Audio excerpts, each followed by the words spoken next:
continue on. We're gonna continue with the show, and I like to open up with the Ghost Rider, because for me it's one of my personal favorite stories. It's a very sad story about an altar boy who lost his way. He ringing bells, and then he decided he was going to be the rider of the ghosts. Nobody was ever going to find him. If you're going to ride a ghost, never again. So, we decided to review a classic comic, which we've never done before. Well, we're doing Halloween, right? So we're doing something that, and as you know, Marvel, DC, Image, whatever. This is a great Halloween character. This is Ghost Rider, and it's brilliant. It's amazing. Here's a guy who is, and if everyone's seen the film, right?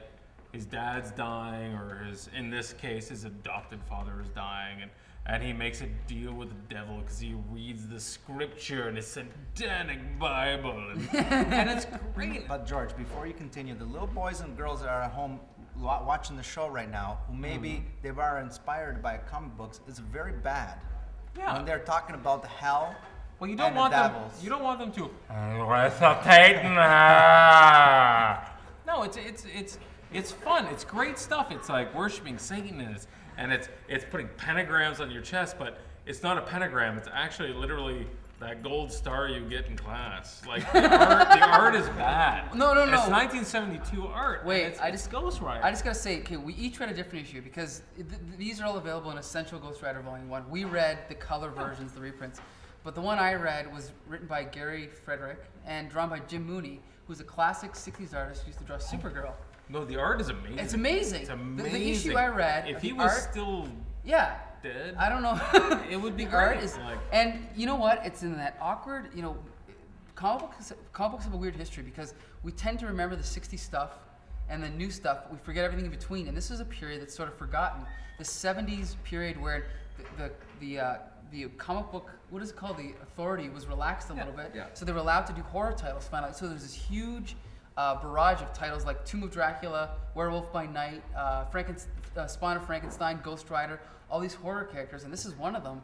And, it's clumsy dialogue and silly situations, but I recommend it because if you like 70s comics, you're going to love this. I think it's great. And they deal with Satan. It's not Mephisto at this point, the ones that I read. Sorry, it's Satan. It's the real Satan. Oh, no, they're talking about Satan. You're absolutely right that both the art and the dialogue is extremely clumsy, but it's fun. It's nostalgic. It reminds me, read it. When you're reading it, you have to kind of have that narrator's voice from classic cartoons in your head, right?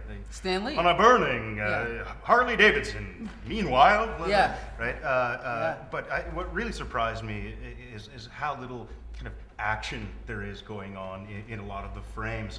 For a title about a guy with a flaming skull on a motorbike. So much is told through the dialogue itself. In issue number 1 that precedes yours, I read, Ghost Rider has to escape a hospital. He says, I have to escape the hospital. In the next panel, he's outside and he goes, I did it, thanks to that service entrance that nobody was looking at. Yeah. But it's classic. It is classic, and it's fun. It was dealing with, it's 1972. We're talking about bikers. There is a great panel in this book where Ghost Rider has to go save his surrogate father, his stepfather, and he's got to do this thing, but because Mr. Simpson's daughter loves him so much, he can't quite take his soul or something. I can't quite understand what's going on. And he's going off, and as Ghost Rider, full flaming skull head in the middle of Manhattan, and he's riding down Manhattan, and there's just this great little character off to the side with this little paper hat on going, I've been selling happiness on this corner for 30 years. I've never seen anything like this before in my life. There was a scene in the issue that I read that just tickled me so much. It tickled me pink. And I don't think you'll see this anywhere else in the history of Ghost Rider, the history or the future. A scene where Ghost Rider hails a cab. Yes, I read that one. I read that one. Hailing a cab, but there's moments where he's like, I am burning with a desire to tell this man with his emerald green eyes the truth. Like, it becomes so overwritten and so ridiculous that this is where they thought they were writing to a different audience. Here were people, men and women, whatever, trying to create an industry here, but they thought they were writing for children. But they didn't realize they were writing for themselves and us. And it wasn't until maybe Vertigo or Watchmen or something like that where it got into, we realized that there is more than just kids that were reading comics. And this is just as that kind of manifests itself. So you've got this really just hilarious stuff going on. But it's about Hell's Angels. It's about Satanism. It's about definitely the something Catholic different, Church. It's yeah. about politics. It has all those Wait, things in did there. you say it was about the Catholic Church? If it was, then it's a thumbs up with us. But before we go to break, because we have to go to break, We should do something Catholic? no, I wanted to know. No, I just want to know an answer because I didn't read it. I didn't read it. Season renewal. I did not read this issue. Did he end up finding the cab? Yeah.